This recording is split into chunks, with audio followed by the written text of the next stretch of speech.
Welcome to the service of the congregations of Easton and Chestertown, Maryland. I'm Cynthia Snavely, your guest minister for the morning. I have served Unitarian Universalist congregations in Pennsylvania, West Virginia, Maryland, and North Carolina. Currently, I live in Frederick, Maryland with my daughter, son-in-law, 4 grandsons, a dog, and a cat. I invite you to this time of connection. Let us center our time together this morning. On the Unitarian Universalist Association's website, it is noted that Hans Deutsch, an Austrian artist, first brought together the chalice and the flame as a Unitarian symbol during his work with the Unitarian Service Committee during World War II. To Deutsch, the image had connotations of sacrifice and love. Now, why would a flaming chalice have connotations of sacrifice and love for him, you might ask? Probably because the flaming chalice symbol was used by followers of the 14th century Czech Catholic priest, John Hus, who had given the chalice to everyone when he served communion at a time when usually the people only received the bread and the wine was reserved for the priests. Hus also preached in the language of the people rather than Latin, so that everyone could understand. For these things and others, he was burned at the stake, where it is said he made a play on his name, which means goose, saying that they could cook his goose, but from the flames a great swan would arise. Remembering stories of sacrifice and love, so that we may also live such stories into being, we light our Unitarian Universalist chalice.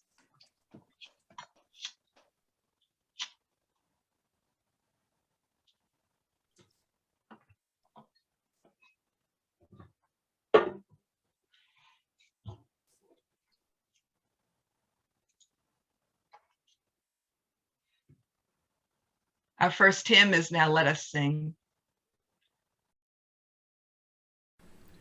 Now let us sing to the power of the faith within. Sing to the power of the faith within.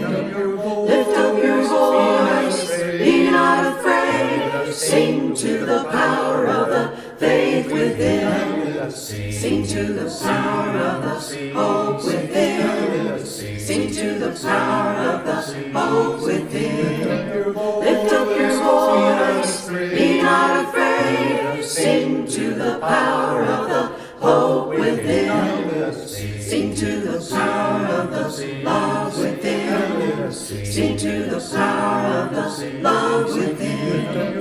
Lift up your voice, be not afraid. Sing to the power of the love within. Sing to the power of the joy within. Sing to the power of the joy within. Lift up your voice, be not afraid. Sing to the power of the joy within.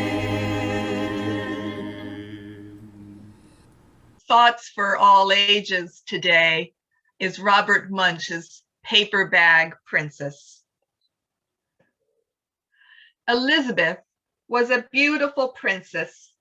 She lived in a castle and had expensive princess clothes. She was going to marry a prince named Ronald. Unfortunately, a dragon smashed her castle, burned all her clothes with his fiery breath, and carried off Prince Ronald. Elizabeth decided to chase the dragon and get Ronald back. She looked everywhere for something to wear, but the only thing she could find that was not burnt was a paper bag. So she put on the paper bag and followed the dragon. He was easy to follow because he left a trail of burnt forests and horses' bones.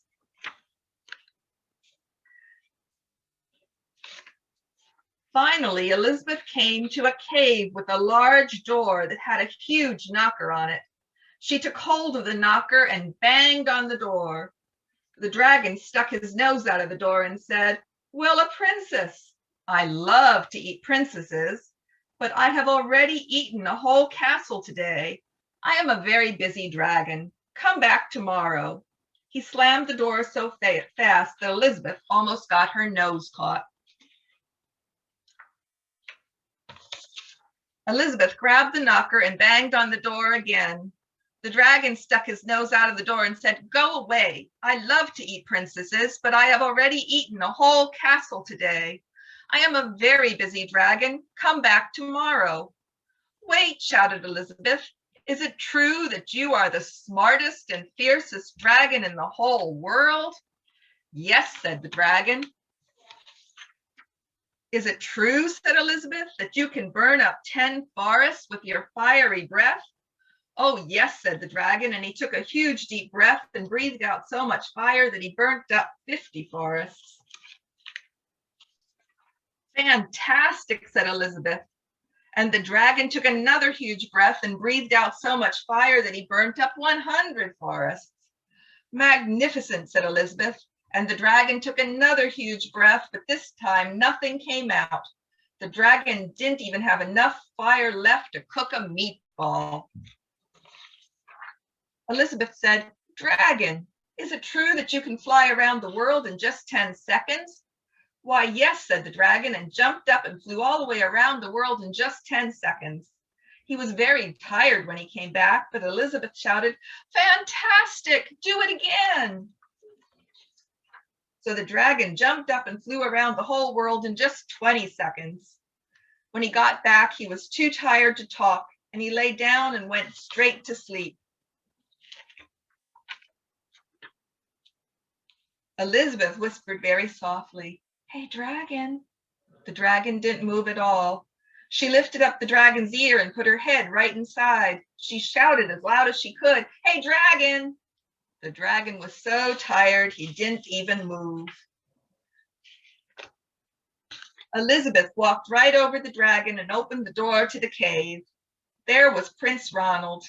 He looked at her and said, "Elizabeth, you are a mess. You smell like ashes. Your hair is all tangled, and you are wearing a dirty old paper bag. Come back when you are dressed like a real princess." "Ronald," said Elizabeth, "your clothes are really pretty and your hair is very neat.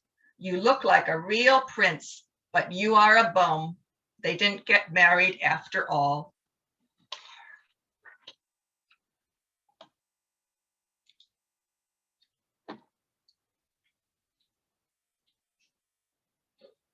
Our meditation is a story the American civil rights activist Fannie Lou Hamer told.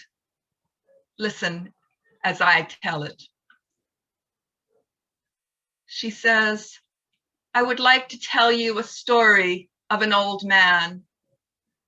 The old man was very wise, and he could answer what was almost impossible for people to answer. So many people went to him. One day, 2 young people went and said, 'We're going to trick this old guy today. We're going to catch a bird, and we're going to carry it to the old man. And we're going to ask him, this that we hold in our hands today, is it alive or is it dead? If he says dead, we're going to turn it loose and let it fly. But if he says alive, we're going to crush it.' So they walked up to the old man and they said, 'This that we hold in our hands today, is it alive or is it dead?' He looked at the young people and he smiled. And he said, 'It's in your hands.' Let us take some time now for silence and reflection.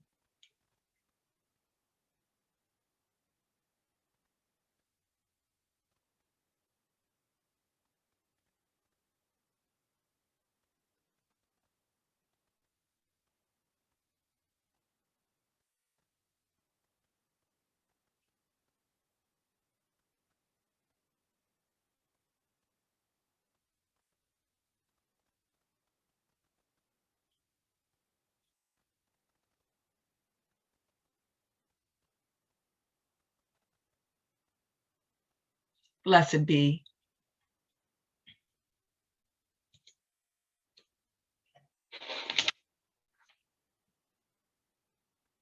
We build community week after week by sharing joys and sorrows. I do not have a space here to safely light a number of candles, so I will place stones in water. For those lost to COVID, those presently suffering, for healthcare workers and caregivers. On this Mother's Day, for all people who parent or try to the best that they are able, for it takes a village to raise a child, and we are the village. Joys and sorrows not named, but held within our hearts.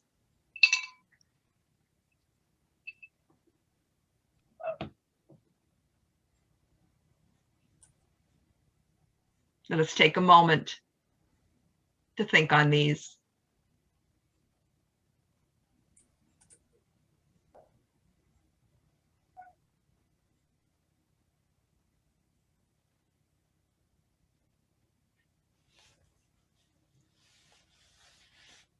Amen.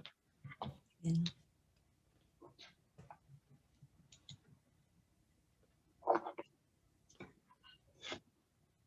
A friend of mine regularly tells me to stop telling stories, to playfully insinuate that I am lying. Most of our stories, though, are not lies. Still, no story is the whole truth either. Our stories embody what we know, we believe, we feel, and sometimes it is pointed out to us by others that our vision is in need of being expanded or changed, or perhaps we have a new insight ourselves and change how we tell a story. I am constantly surprised to find that my sister, brother, and I remember the same events from our childhoods completely differently. Our perspectives were different, and thus so are our stories. The Paper Bag Princess tells a princess story in a way far different from the princess stories I was told as a child of the 60s and 70s. Girls were the ones carried off by the dragons, and boys were the ones who rescued them. And the proper end to any princess fairy tale was for the princess to marry Prince Charming. The writer of The Paper Bag Princess is a man, but he has an expanded view of what the aspirations and capabilities of women and girls are or may be. Reading The Paper Bag Princess opened my eyes to the limitations with which some of the stories of my childhood sought to surround me because of my gender. The way I see a number of the stories I was given as a child has changed. I was an avid reader as a child, but I know I was oblivious to the racism in my childhood stories. I did not have eyes trained to see or to understand that. 3 or 4 years ago, when my grandsons were still young enough to still be willing for me to read them stories, I went to the library and selected several Dr. Seuss books. The boys loved the silly rhymes and the pictures in his books.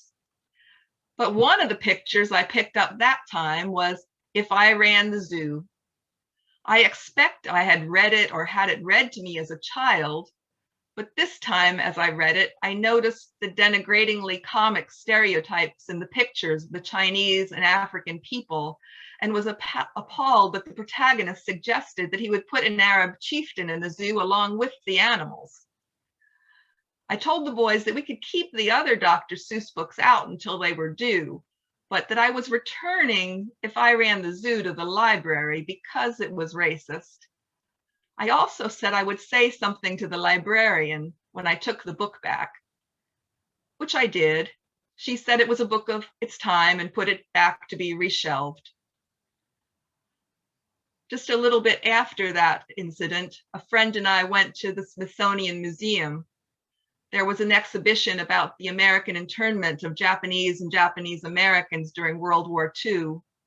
One of the first items on display was a political cartoon by Theodore Geisel, aka Dr. Seuss, negatively portraying Japanese people. One of my grandson's favorite children's book writers, the author of The Sneetches, a story against prejudice, was also racist.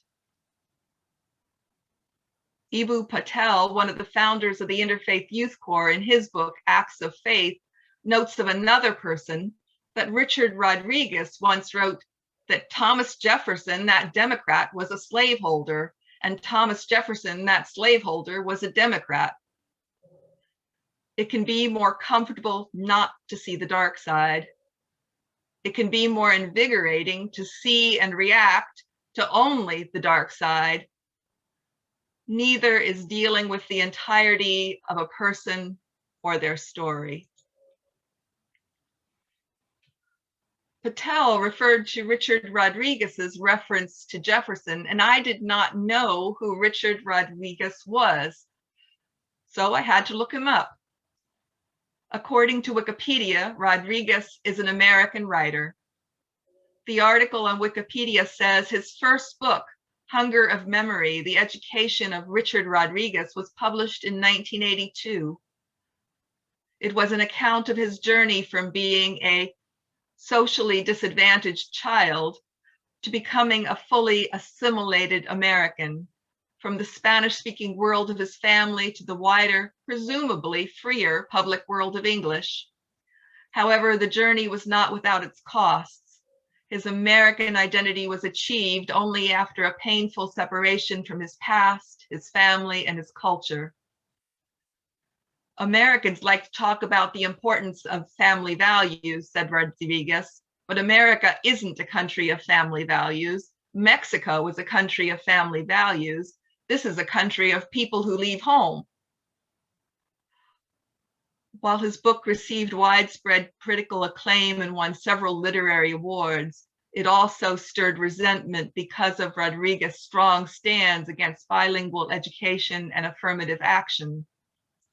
Some Mexican Americans called him Pocho, Americanized Mexican, accusing him of betraying himself and his people. Others called him a coconut, brown on the outside but white on the inside. He called himself a comic victim of two cultures. Apparently, Rodriguez could see something of himself in Jefferson and Jefferson in himself.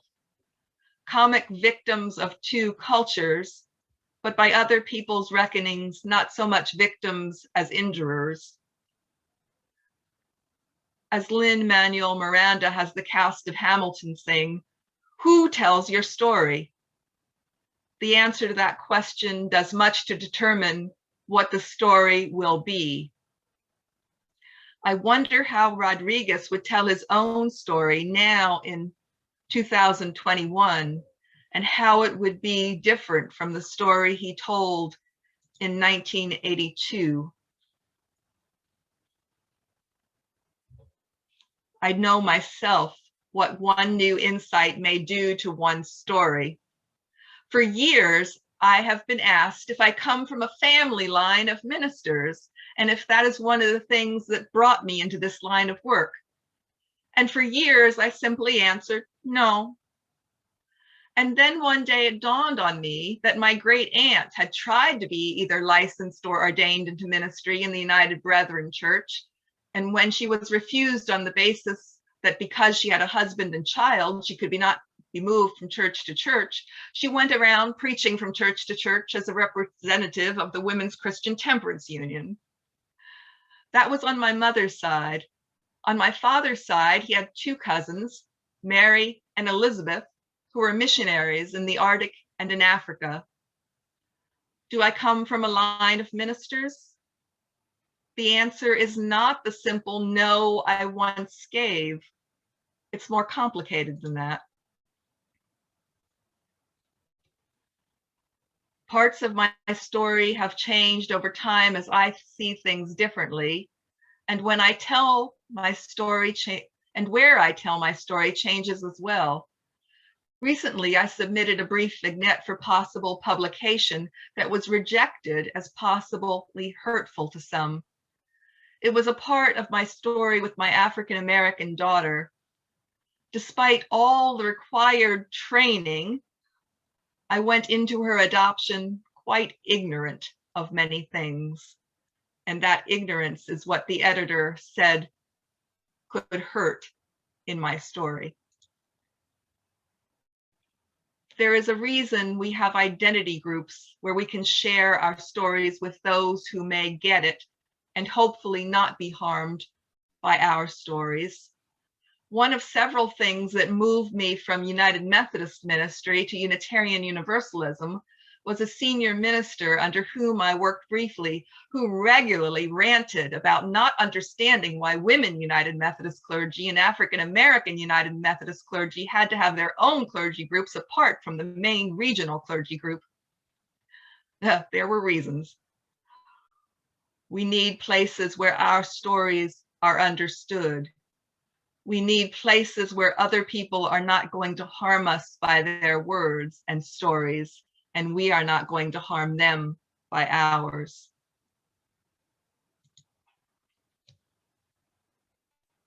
We are different, feel we must be different in different settings.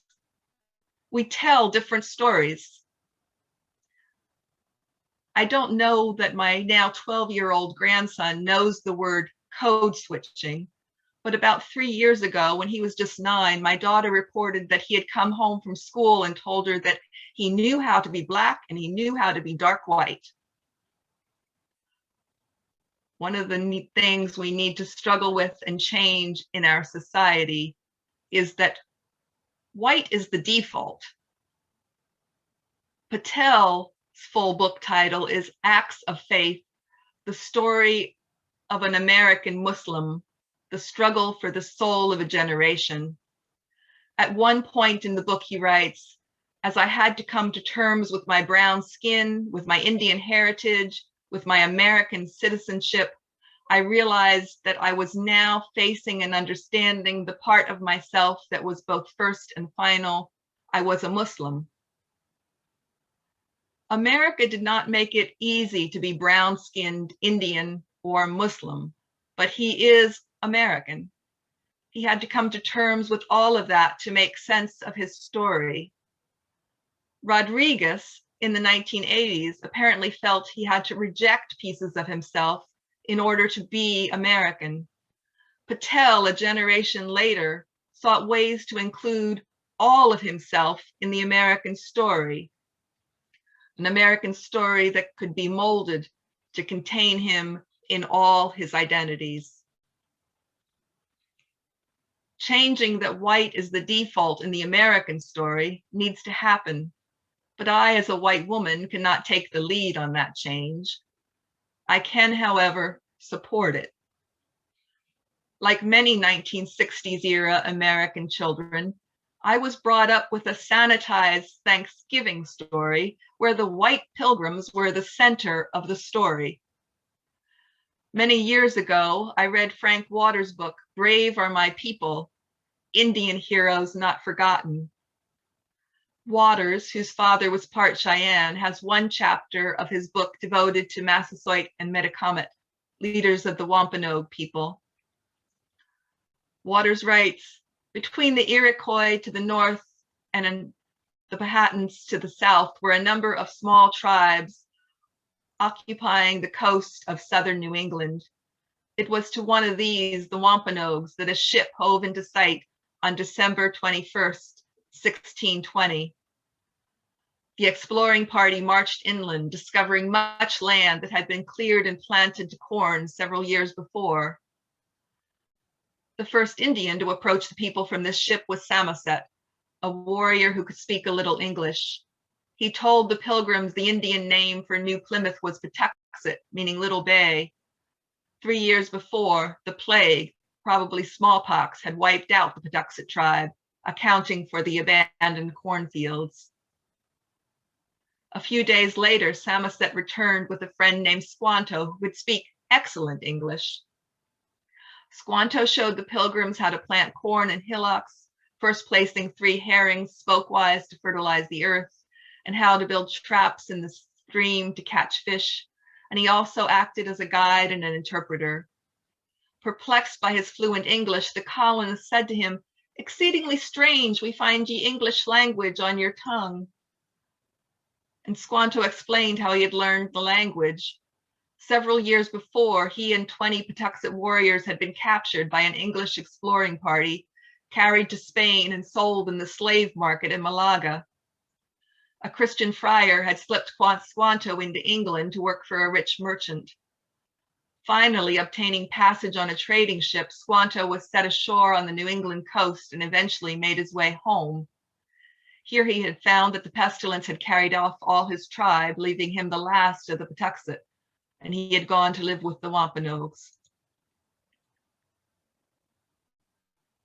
The Indians could not understand the European concept of land titles to private property with exclusive use by owners, nor could the whites understand the Indian concept of general use of the land. The English attitude was clearly expressed at a town meeting, voted that the earth is the Lord's and the fullness thereof, that the earth is given to the saints, voted that we are the saints.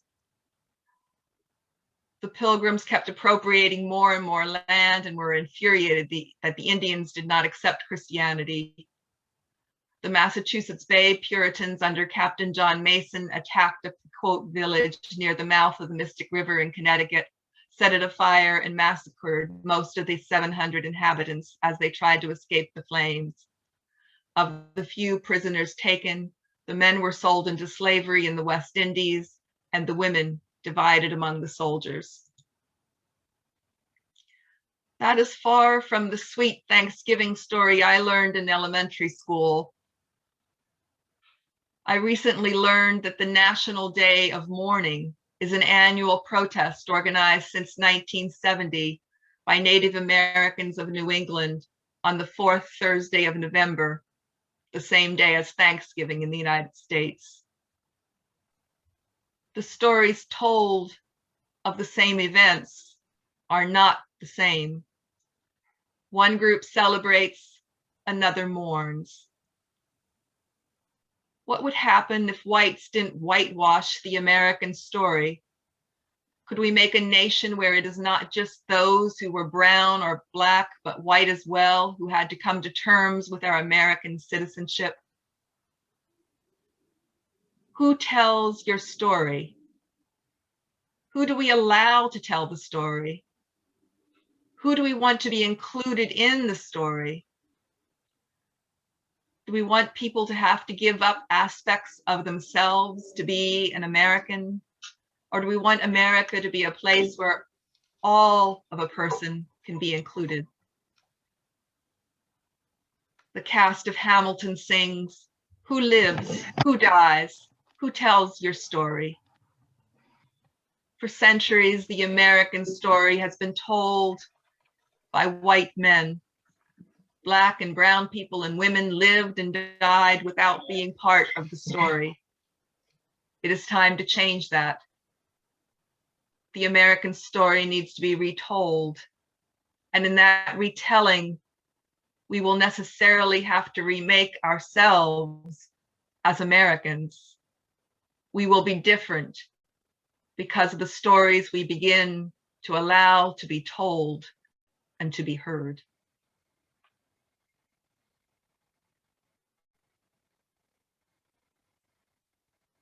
Our second hymn is "We Are" by Esai Barnwell.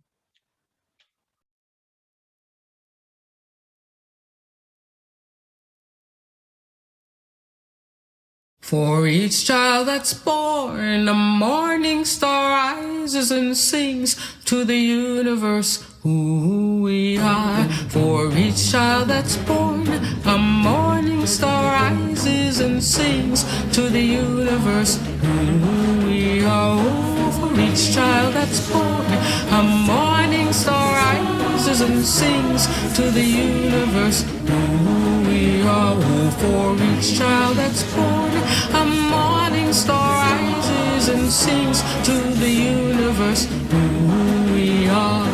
We are our grandmother's prayers, and we are our grandfather's dreamings, and we are the breath of our ancestors. We are the Spirit of God. We are mothers of courage, fathers of time, daughters of dust, and the sons of great visions. We're sisters of mercy, brothers of love, lovers of life, and the builders of nations. We're seekers of truth, keepers of faith, makers of peace, and the wisdom of ages. We are our grandmother's prayers.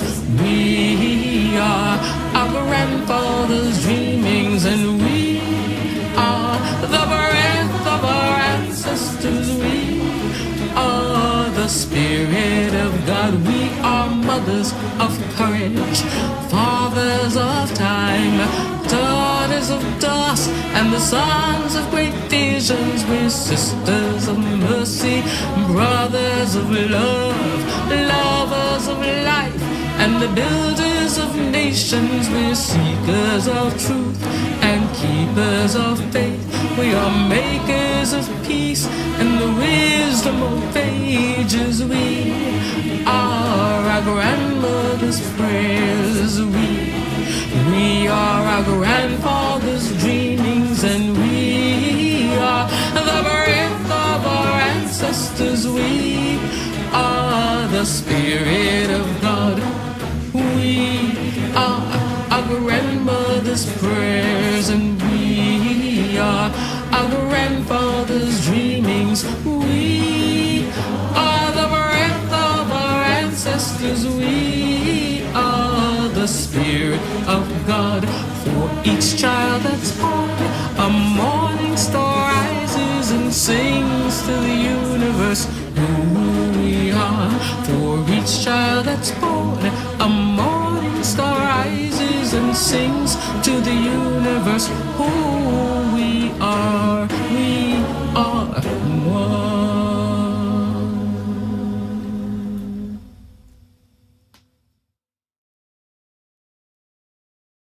Any announcements this morning?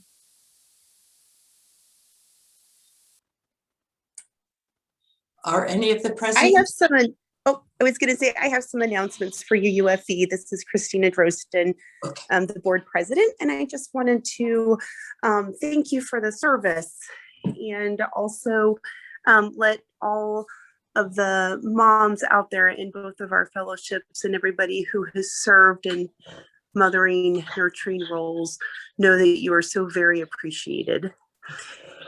And lastly, I would also like to remind people that we have an exciting week at UUFE.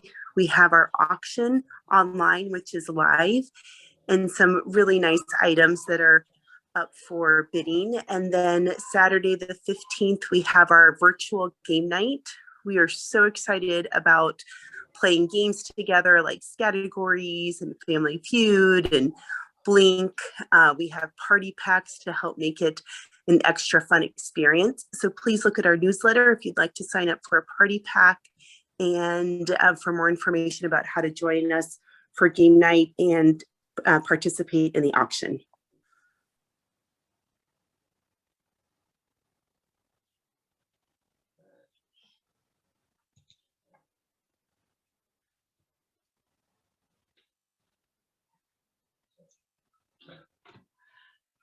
The first step in remaking our stories and ourselves is having an aspiration that requires it of us.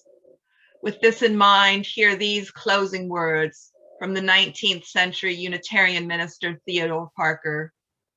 Be ours a religion which, like sunshine, goes everywhere. Its temple, all space. Its shrine, the good heart. Its creed, all truth. Its ritual, works of love.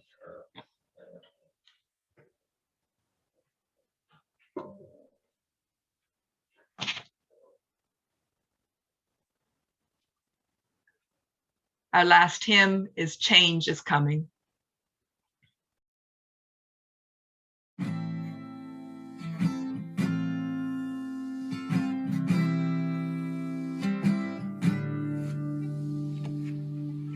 Change is coming. What do we need to imagine? Change is coming. What do we need to imagine? 'Cause I know from brokenness there's hope. I know from brokenness there's hope. Change is coming. What do we need to imagine? Change is coming. What do we need to imagine? To be prepared. I know I'm scared to be prepared. I know I'm scared, and I know from brokenness there's hope. I know from brokenness there's hope.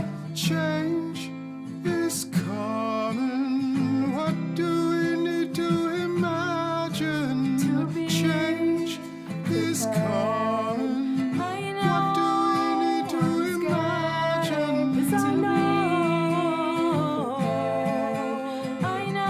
from brokenness there's hope. I know yes, from brokenness there's hope, and I know Change is coming. What do we need to imagine? Change is coming. What do we need to imagine? Change is coming. What do we need to imagine? Change is coming. What do we need to imagine? 'Cause I know from brokenness there's hope. I know from brokenness there's hope. change is coming. What do we need to imagine? Change is coming. What do we need to imagine? 'Cause I know Change is coming. I know from brokenness there's hope. I know Is coming. I know from brokenness there's hope.